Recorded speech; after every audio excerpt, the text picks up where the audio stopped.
नमस्कार बच्चों, मैं रोशन स्मार्ट पाठशाला में आप सभी बच्चों का स्वागत करता हूं। चलो शुरू करिए एक्सरसाइज 1.2।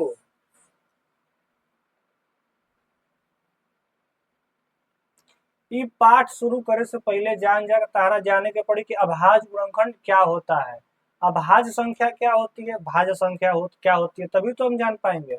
तो अभाज्य संख्या वैसी संख्या जो किसी से नहीं कटती है। जैसे दो दो किसी से नहीं कटा, या तो दो स्वयं से कटेगा, नहीं तो फिर किसी से नहीं कटेगा। 3, 5, 7, ये सब कैसी संख्या है? ये सब संख्याएं हैं अभाज्य संख्या। इनको हम लोग किसी संख्या से डिवाइड नहीं कर सकते, या तो इनमें सिर्फ एक से भागा लगेगा या तो स्वयं से लगेगा। और भाज्य संख्या क्या होती है? जिनमें अपने अलावा और किसी से भी भाग लग जाता है, उनको बोलते हैं भाज्य संख्या। जैसे एग्जांपल के लिए मैंने 12 ले लिया, तो 12 पे 2 छक्का 12, 2 3 आई 6। इसको हम लोग कैसे लिख सकते हैं? 2 × 2 × 3। इसका हो जाएगा 2 का स्क्वायर, यहाँ पे क्या हो जाएगा 3 के पावर 1। इसी रूप में लिख रहे हैं, मतलब प्रत्येक भाज्य संख्या को हम क्या कर सकते हैं? अभाज्य संख्या के रूप में लिख सकते हैं। जैसे 12 कैसा संख्या था? अभाज्य संख्या था। लेकिन 3, 2 कैसा संख्या है? अभाज्य संख्या है। मतलब प्रत्येक भाज्य संख्या को हम अभाज्य संख्या के गुणनफल के रूप में व्यक्त कर सकते हैं। इसको करने का दो तरीका होता है, ये एलसीएम तरीका वाला, और एक तरीका होता है ब्रिश मेथड, जिसको ट्री मेथड कहा जाता है, पेड़ जैसा। उसमें क्या करना होता है? अब यही चीज है, अगर 60 लिए हम मान लीजिए, तो 60 को कैसे कर सकते हैं? 30 दूनी का 60। फिर 30 को कैसे तोड़ सकते हो? 15 दूनी का 30। 15 को कैसे तोड़ सकते हो? 3 5 15। मतलब 60 बराबर क्या आ गया? 2 × 2 × 3 × 5। 2 दूनी का 4, 4 3 12, 12 5 7। इसको लिख सकते हैं 2 का पावर 2, 3 का पावर 1, 5 का पावर 1। तो 60 कैसा संख्या था? 60 भाज्य संख्या था। क्यों? क्योंकि इसमें एक से भी भाग लग रहा है, 2 से भी, 3 से भी, 4 से भी, 5 से, और भी बहुत सारी संख्याओं से इसमें भाग लग सकता है। लेकिन जो 2 है, जो 3 है, जो 5 है, ये कैसी संख्या है? ये सब अभाज्य संख्या है। इनमें और किसी से भाग लगने वाला नहीं है।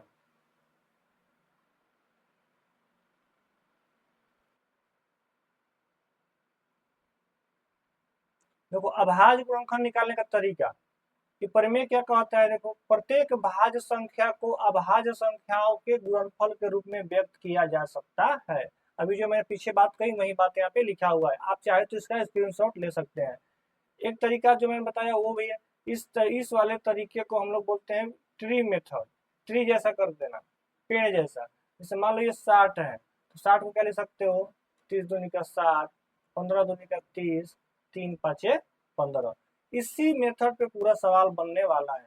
चलो अब सीधे सवालों के ऊपर चलते हैं।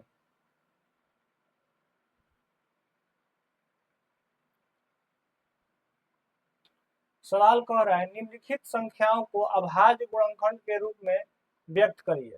तो 140, तो 140 को हम क्या कर सकते हैं? देखो तो 2 से भागा देंगे। अब इसके लिए आपको विभाज्यता का नियम याद होना बहुत जरूरी है। जैसे मैं कुछ कुछ बता दे रहा हूँ, 2 से कौन सी संख्या विभाजित होती है? जिसके लास्ट में 0, 2, 4, 6, 8 रहता है, वो संख्या निश्चित रूप से ही 2 से क्या होती है? विभाजित होती है। 3 से क्या नियम है? वैसी संख्याएं जिनके अंकों का योग क्या होता है? 3 से विभाज्य होता है। जैसे मान लो 102, अगर इसको जोड़ते हैं 1 0 2, कितना आ गया? 3, और 3 में 3 से भागा देंगे तो एक बार में कट जा रहा है। और कोई संख्या 201, इसको करो 2 0 1, कितना आ गया? 3, इसमें भी 3 से भागा लग जा रहा है। तो ऐसी संख्याएं जिनके अंकों का योग जोड़ने पे 3 से कट जाता है, तो पूरी संख्या भी 3 से विभाज्य होती है। ऐसे ही 4 का होता है। 4 में क्या होता है? उसके इकाई और दहाई का अंक अगर 4 से कट जाता है, तो पूरी पूरी संख्या 4 से विभाजित होती है। जैसे 412, तो 12 क्या है? 4 से विभाज्य है। जिसका इकाई और दहाई का अंक 4 से विभाजित होता है, वो संख्या 4 से विभाजित होती है। ऐसे ही 6 का क्या होता है? 2 3 आई 6, जो संख्या 2 से कट जाएगा और जो संख्या 3 से कट जाएगा, वो संख्या 6 से विभाजित हो जाएगा। 5 से क्या होता है? जिसके लास्ट में 0 और 5 होता है, वो संख्या किससे कटती है? 5 से कट जाती है। चलिए अब सवाल के ऊपर चलते हैं।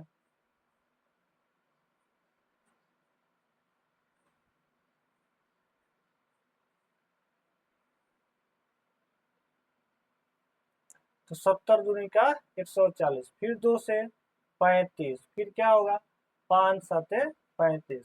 तो 140 बराबर क्या लिख सकते हैं हम लोग, 2 गुणे 5 मतलब क्या हुआ, 2 का स्क्वायर, 5 का पावर 1 और 7 का पावर 1। ये जो प्रक्रिया हम लोग अपनाए इसका नाम है विभाजन क्रिया, मतलब इसको विभाजन क्रिया से किया। और एक क्रिया क्या बताया मैंने, ट्री मेथड, उसको कैसे करेंगे 140, तो 140 में 2 से भागा लगा है देखो, तो 2 गुणे क्या हो जाएगा 70। इस 70 को क्या कर सकते हैं 2 गुणे 35, फिर 35 को क्या लिख सकते हैं 5 गुणे 7, 5 7 35। इसको बोलते हैं हम लोग ट्री मेथड। आपको जो तरीका अच्छा लगता है वो तरीका आप कर सकते हैं। अब 140 को क्या लिख सकते हैं, यहाँ से भी वही आएगा 2 गुणे 5 गुणे 7, मतलब 2 के पावर 2, 5 और 7। दो मेथड है, एक विभाजन प्रक्रिया और एक क्या है ट्री मेथड। जो आपको अच्छा लगता है उसी हिसाब से आप इसको करिए। इस सवाल को देखिए, इसमें क्या करना है, वैसे ही करेंगे पहले 2 से, क्योंकि लास्ट में क्या है 6, जिसके इकाई में 0 2 4 6 8 रहता है वो 2 से कटता है।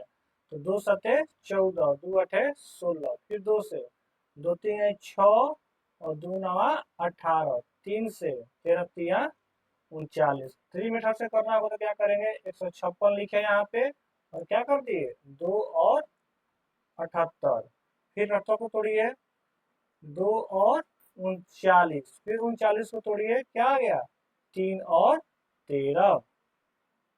उसको कैसे लिख सकते हैं 2 गुणे 2 गुणे 3 गुणे 13, मतलब 2 का स्क्वायर गुणे 3 गुणे 13। ये बहुत ही आसान है, मतलब प्रत्येक भाज्य संख्या को अभाज्य संख्या के गुणनफल के रूप में लिख सकते हैं। देखिए यहाँ पे 2 भी अभाज्य संख्या है, 3 भी अभाज्य संख्या है और 13 भी क्या है अभाज्य संख्या ही है। देखिए बहुत ही अच्छा सवाल है, क्या कर सकते हैं इसमें। अब इसके इकाई पर तो 0 2 4 में से कुछ है नहीं, अब 3 से ट्राई करते हैं। 8 3 11, 11 2 13, 13 5 18, और 3 छक्का क्या होता है 18, तो इसको हम लोग 3 से कटा सकते हैं। 3 तो 3 से कटाएंगे तो कितना हो जाएगा 3 एकम 3, 3 दूनी का 6, 3 सते 21 और 3 5 15, 1275 बार में। फिर कितने बार में जाएंगे, फिर हो जाएगा 3 बार में, 3 चौका 12, 3 दूनी का 6, 3 5 15। अब देखिए लास्ट में क्या आ रहा है 5, तो जिसके लास्ट में 0 और 5 आता है वो संख्या 5 से विभाजित होती है। तो 5 से ले जाएंगे 5 8 40 और 50 25, फिर 5 से ले जाएंगे 17 5 85। अब 17 तो क्या है अभाज्य संख्या है, अब इसको हम लोग नहीं कटा सकते हैं। 3 मेथड से देखते हैं, सेम चीज वही कर देंगे 3, और यहाँ पे क्या लिख देंगे 1275। फिर करेंगे इसको तो क्या हो जाएगा 3, और यहाँ पे क्या हो जाएगा 425। फिर अगर 5 से करते हैं तो क्या हो जाएगा 5 गुने 85, और फिर 85 को करेंगे 5 से तो 17 5 85। तो क्या गुणनखंड आया हमारा 3 गुने 3 गुने 5 गुने 5 गुने 17। तो 3 यहाँ पे हमको 2 बार मिला है तो 3 का घात 2, 5 2 बार मिला है तो 5 का घात 2, और 17 1 बार मिला है। तो यही क्या हो गया इसका अभाज्य संख्या के रूप में गुणनखंड हो गया। चलिए अगले सवाल पे चलते हैं। दूसरा सवाल है, इसके लास्ट में 5 है, जिसके भी लास्ट में 5 हो और 0 हो संख्या 5 से विभाजित होती है। जैसे 5 एकम 5 0 0 और 5 एकम 5। अब कितने बार में जाएगा, ये आएगा अब 7 बार में। 7 एकम 7, 7 चौक 28, 7 तिरिके 21। अब इसको ले जाएंगे हम लोग 11 बार में। 11 एकम 11 और 11 तिहाई 33। चलिए ट्री मेथड से भी कर लेते हैं, क्या होगा देखिए यहाँ से 5 बार में ले जाएंगे तो कितने बार में कट रहा था 1001 बार में। फिर इसको ले गए 7 बार में तो कितने बार में कटा 143 बार में, और फिर इसको ले गए तो 11 और 13 बार में। इसका क्या हुआ 5 गुने 7 गुने 11 गुने 13। यही संख्या का क्या है अभाज्य संख्या के रूप में गुणनखंड है। देखिए बहुत ही अच्छा सवाल है। आप इसमें देखिए बारी बारी से 2 से भी नहीं, 3 से भी नहीं, 5 से नहीं, ये कहाँ से जाएगा एक ही बार में 17 से जाएगा। ये थोड़ा आपको दिमाग लगाना पड़ेगा यहाँ पे। तो ये जाएगा 17 चौका 68, 17 तिया 51, 17 सते 19 से 437 बार में गया।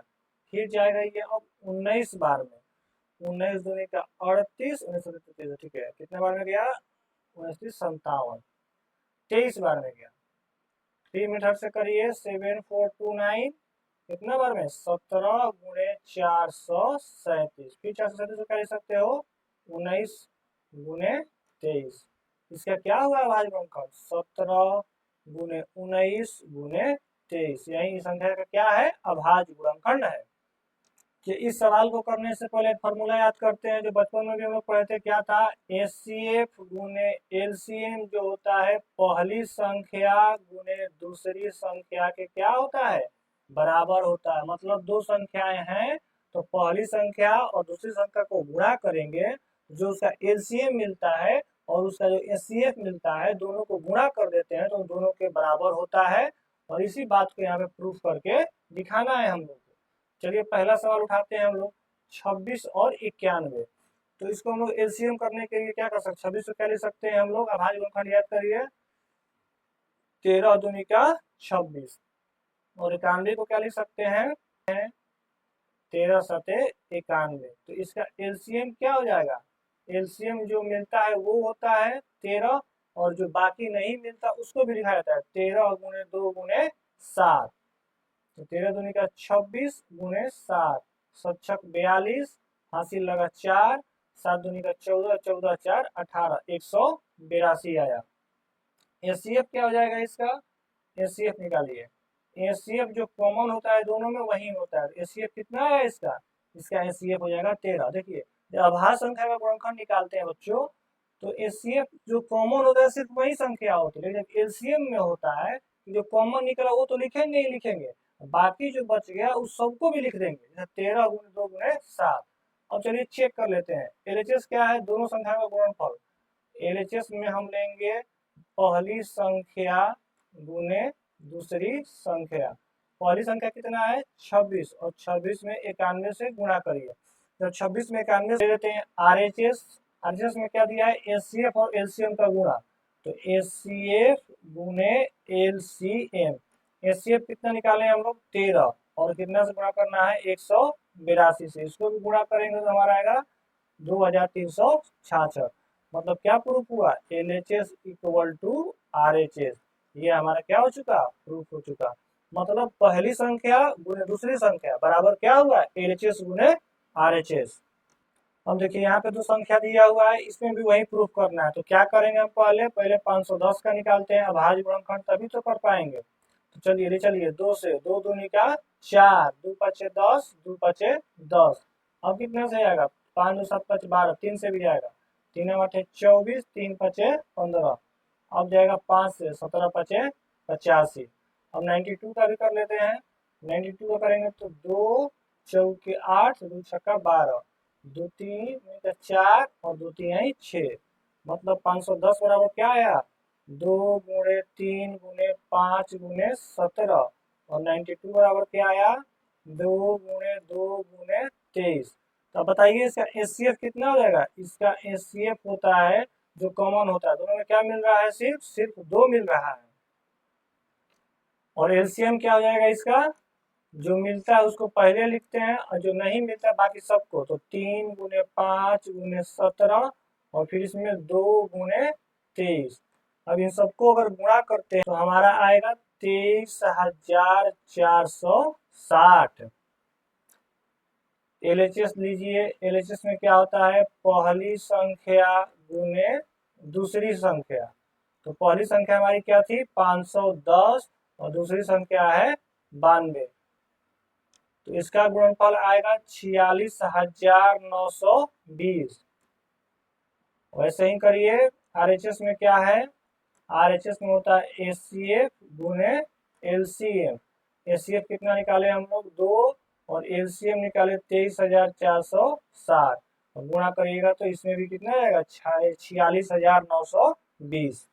मतलब दोनों का एक बार एलसीएम निकालना है और एचसीएफ निकालना है और दोनों संख्याओं को गुणा कर देना है, दोनों हमेशा बराबर आएंगे। यहाँ पर भी वही काम करेंगे, पहले इसका हम लोग विभाजन मेथड से अभाज्य गुणनखंड कर लेंगे। तो 336 का क्या हो जाएगा 336 का 2 2 एकम 2 2 छक्का 12 2 अठे 16। फिर 2 से 2 अठे 16 एक बार में 2 चौके 8 सॉरी, फिर 2 से 42 बार में, फिर 2 से 21 बार में, फिर कितना से आएगा 3 से, कितना बार में गया 7 बार में। 54 का क्या हो सकता है, देखिए 2 से ले जाइए 27 दूनी का 54, फिर ले जाइए 3 से, 3 9 27, फिर ले जाइए 3 से, 3 का 9। हम लोग क्या लिख सकते हैं, मतलब 336 बराबर हो जाएगा 2 गुणे 2 गुणे 2 गुणे 2, कितना बार 1 2 3 4 बार 2, फिर 3 गुणे 7, और 54 बराबर क्या लिख लेंगे, 54 बराबर 2 गुणे 3 गुणे 3 गुणे 3। दोनों में क्या क्या मिल रहा है, एक बार यहाँ पे देखिए 2 मिल रहा है, फिर एक बार 3 मिल रहा है, मतलब क्या क्या मिल रहा है यहाँ पे 2 और 3, तो इसका एचसीएफ क्या हो जाएगा, एचसीएफ बराबर हो जाएगा 2 गुणे 3 बराबर 6। एलसीएम में देखिए, एलसीएम में क्या करते हैं, मैंने क्या बताया, पहले जो मिलता है उसको लिखते हैं, तो एलसीएम में 2 गुणे 3 जो मिल रहा था वो लिख लिए, अब जो जो नहीं मिल रहा है अब उसको लिख लेते हैं, कितना 2 1 2 3 और एक 7 छूटा हुआ है, इसमें कितना 2 को 3 छूटा हुआ है, 3 गुणे 3, देखिए 2 कितना है 1 2 3 4, तो 2 के पावर 4, 3 कितना है 3 के पावर 3, और 7 का 1 है, तो 2 को 4 बार गुणा करिए, 2 दूनी 4 दूनी का 8 दूनी का 16, तितरी का 9 9 27 गुणे 7, इसको गुणा करेंगे हम लोग तो आएगा 3024।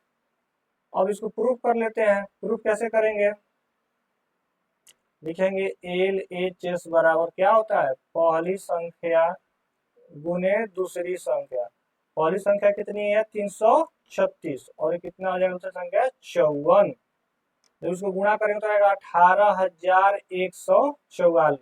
इसी तरह से आरएचएस भी करके देख लेते हैं, ये होता है एचसीएफ गुने एलसीएम, एचसीएफ कितना है हमारा 6 और एलसीएम आया है 3024, तो गुणा करेंगे तो कितना आएगा 18144, मतलब हमारा एलएचएस बराबर क्या प्रूफ हुआ, आरएचएस, मतलब दोनों संख्याओं का गुणनफल और एलसीएम गुने एचसीएफ हमेशा बराबर आएगा, ये हमारा बात प्रूफ हो चुका।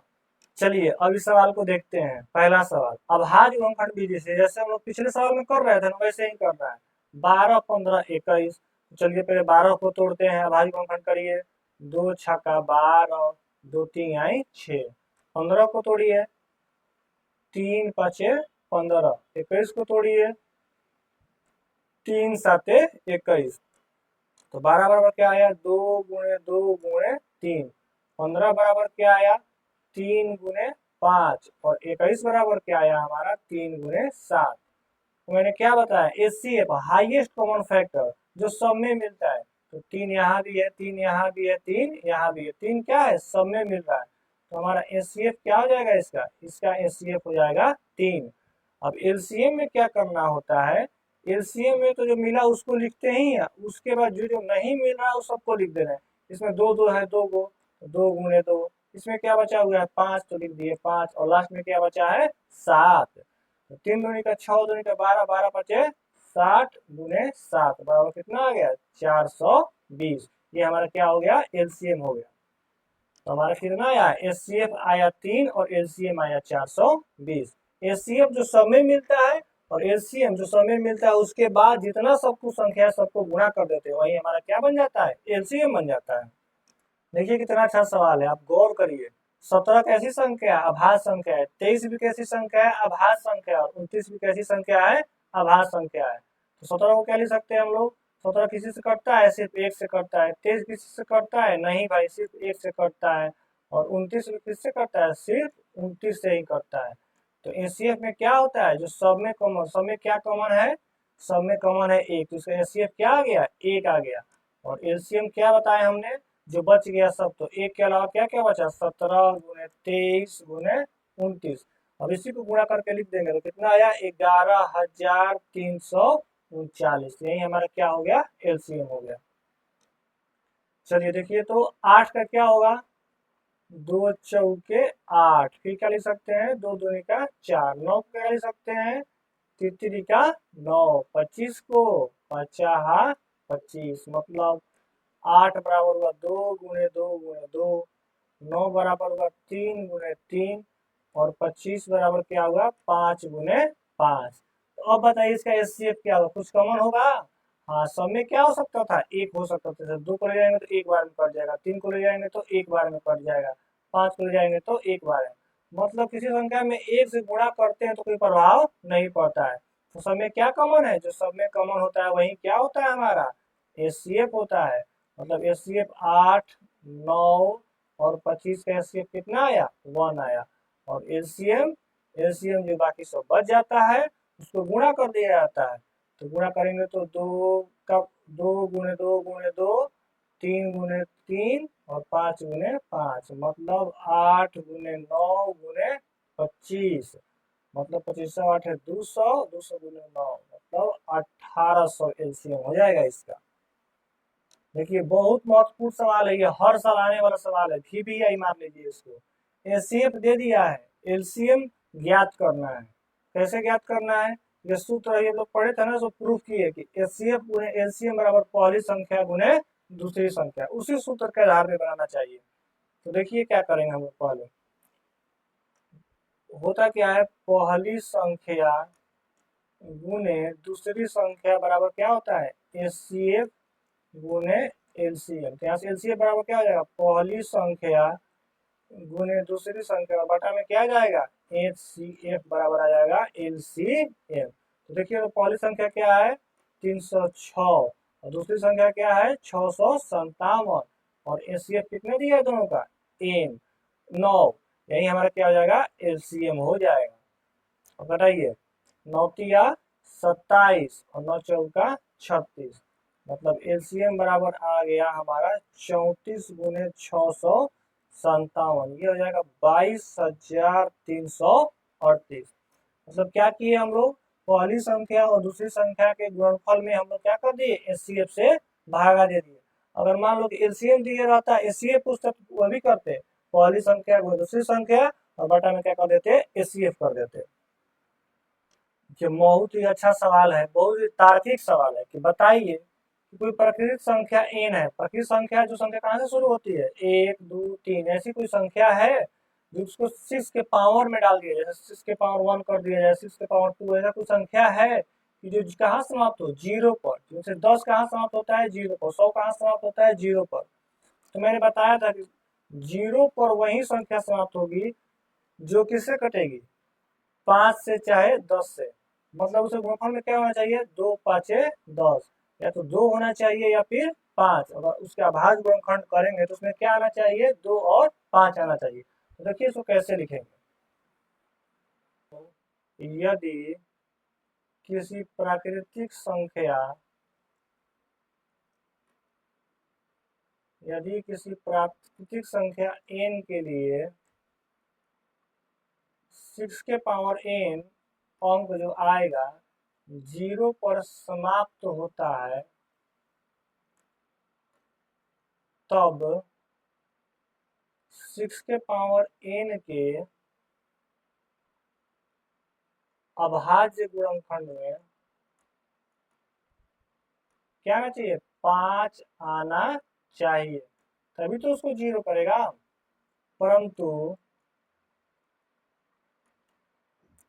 हम जानते हैं 6 के पावर n बराबर क्या कर सकते हैं, 2 गुने 3 के पावर n कर सकते हैं। मतलब इस संख्या में, इस संख्या में 2 और 3 के अलावा कोई अन्य संख्या नहीं होगी, कोई अन्य संख्या अभाज्य गुणनखंड के रूप में नहीं होगी। और जीरो पर खत्म होने के लिए क्या चाहिए, उस संख्या में 5 होना ही चाहिए। जैसे मान लो 10 है कोई संख्या, यहाँ पे तोड़ेगा तो कितना आएगा, 2 5 10, तो 2 गुणे 5 आएगा ही आएगा। जो भी संख्या जीरो पर समाप्त होगी उसमें 5 आना ही आना है। लेकिन कोई भी संख्या का 6 के पावर n है, जैसे मान लो 6 के पावर 1 की है तो कितना आ रहा है, 6, उसको तोड़ो तो 2 3 है 6। मान लो 6 के पावर 2 भी करते हैं तो क्या होगा, 6 गुणे 6, 2 गुणे 3 गुणे 2 गुणे 3, मतलब बार बार क्या आएगा, 2 3 ही आएगा, आना चाहिए क्या हमारे में, 5। तो क्या हो जाएगा कि अतः कोई भी संख्या 6 के पावर n नहीं है जो 0 पर समाप्त हो।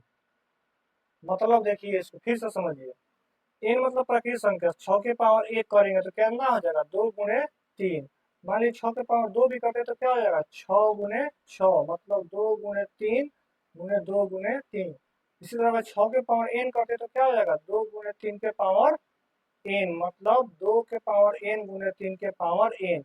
इसमें कोई भी 5 आने वाला नहीं है। और जब तक 5 नहीं आएगा तब तो कोई संख्या 0 नहीं होगा। जैसे कि 10 है तो 2 गुणे 5। मान लीजिए 50 है तो कितना होता है, 2 गुणे 5 गुणे 5। 5 आएगा ही, जो भी संख्या में 0 होगा उसमें 5 आना ही आना है। देखिए, कह रहा है कि व्याख्या कीजिए कि ये जो संख्या है और ये जो संख्या है भाज्य संख्या है। अच्छा, कोई संख्या भाज्य संख्या कैसे होती है, वो अपने अलावा दूसरे से कट जाए। तो हम लोग सीखे थे कि प्रत्येक भाज्य संख्या को अभाज्य संख्या के गुणनफल के रूप में लिख सकते हैं। मतलब कोई अगर संख्या है उसके गुणनफल में सिर्फ अभाज्य संख्या आ रही है, इसका मतलब वो संख्या कैसी है, भाज्य संख्या है। अब इसको करके देखिए। पहला संख्या है 7 गुणे 11 गुणे 13 प्लस 13। देखिए, तो दोनों में देखिए तो 13 कॉमन निकाल लीजिए। 13 कॉमन तो क्या बचा यहाँ पे, 7 गुणे 11 प्लस 1। क्या हो जाएगा ये, 11 सत्ते 77 प्लस 1। तो 13 गुने क्या हो गया, 78। अब इसको कैसे लिख सकते हैं हम लोग, 78 को तोड़िए तो इधर 2 से कितने बार, 2 3 आई 6, 2 9 18, 13 3 आई 39 को लिख सकते हैं 2 गुणे 3 गुणे 13। तो देखिए, जो भी इसके गुणनखंड में संख्या आ रहा है 13, 2, 3 गुणे 13, ये सब कैसी संख्या है, अभाज्य संख्या के गुणनखंड के रूप में है। अभाज्य संख्याओं के गुणनखंड के रूप में। और अभाज्य संख्या के गुणनखंड के रूप में किसको लिख सकते हैं, भाज्य संख्याओं को। अतः यह संख्या कैसी है, भाज्य संख्या है। मतलब प्रत्येक भाज्य संख्या को अभाज्य संख्या के गुणनफल के रूप में लिख सकते हैं। तो इसमें क्या है, 13, 2 गुणे 3 गुणे 13, ये सब कैसा संख्या है, अभाज्य संख्या ही तो है। मतलब इसे बनने वाली संख्या कैसी होगी, भाज्य संख्या होगी। चलिए अब अगली संख्या को देखते हैं कि ये भाज्य है कि अभाज्य है। तो दोनों में क्या कॉमन है, 5 यहाँ पर भी है और 5 यहाँ पर भी है। 5 को बाहर निकाले, क्या बचा, 7 गुणे 6 गुणे 4 गुणे 3 गुणे 2 गुणे 1 और प्लस क्या बचा यहाँ पे 1। तो ये हो गया 5। इसको गुणा करिएगा तो आएगा 1008 प्लस 1, ये हो गया 1009। और ये दोनों संख्या है, 5 भी क्या है, अभाज्य संख्या, और 1009 भी क्या है, अभाज्य संख्या। तो ये क्या हुआ, अभाज्य संख्या का गुणनफल। और जो संख्या अभाज्य संख्या के गुणनफल के रूप में हो जाती है वो कैसी संख्या होती है, वो संख्या निश्चित रूप से ही क्या होती है, भाज्य संख्या होती है। ये बात क्या हो गया, प्रमाणित हो गया। कि ये सवाल बहुत ही बढ़िया सवाल है। वृत्ताकार आकार पथ सोनिया 18 मिनट लेती है, रवि 12 मिनट लेता है। एक पथ है, इस पे एक लड़की 18 मिनट का समय ले रही है और एक लड़का है जो 12 मिनट का समय ले रहा है। ऐसे सवाल में बबुआ कुछ मत करिए, बस एलसीएम निकाले के बाद लोवेस्ट कॉमन फैक्टर। तो 18 को कैसे लिख सकते हो, 2 नवा 18, और यहाँ पे क्या हो जाएगा, तितरी का 9। 12 को कैसे लिख सकते हो, 2 छक्का 12 और 2 तिहाई 6। तो 18 बराबर क्या हो गया, 2 गुणे 3 गुणे 3, और 12 बराबर हो गया 2 गुणे 2 गुणे 3। क्या क्या मिल रहा है जी, 2 मिल रहा है, इधर से क्या मिल रहा है, 3 मिल रहा है। तो जो मिलता है उसको लिखते हैं एलसीएम में, और जो नहीं मिलता है उस सबको लिख देते हैं। तो 3 नहीं मिल रहा है और 2 नहीं मिल रहा है, तो 3 दूनी का 6, 6 18, 18 दूनी का 36 मिनट। इसका सही आंसर क्या हो जाएगा, 36 मिनट। मतलब पुनः वे एक ही स्थान पर कितना देर बाद मिलेंगे, 36 मिनट चलने के बाद मिलेंगे। आज हम लोगों ने इस वीडियो में क्या क्या सीखा, अभाज्य संख्या किसको कहते हैं, जिसमें सिर्फ दो गुणनखंड हो, एक वह संख्या और एक स्वयं की संख्या। फिर क्या सीखे, अगर दो वो संख्या है तो दोनों का गुणनफल जो होगा वो एलसीएम और एचसीएफ के गुणनफल के बराबर होगा। और क्या सीखे, 6 के पावर n कोई भी ऐसी संख्या नहीं है जो 0 पर क्या हो सकती है, समाप्त हो सकती है, क्योंकि इसमें 5 गुणनखंड नहीं होता है। अगर आपका कोई सवाल है तो आप उसको कमेंट बॉक्स में छोड़िए, और आपको मैं होमवर्क दे रहा हूँ कि इस पूरे सवाल को फिर से बनाइए, और कहीं पे आपको कुछ तकलीफ हो रहा है, कुछ कष्ट पहुँच रहा है तो कमेंट में छोड़िए, मैं आपको फिर से बताऊंगा। चलिए मिलते हैं एक अगले वीडियो में, तब तक के लिए नमस्कार।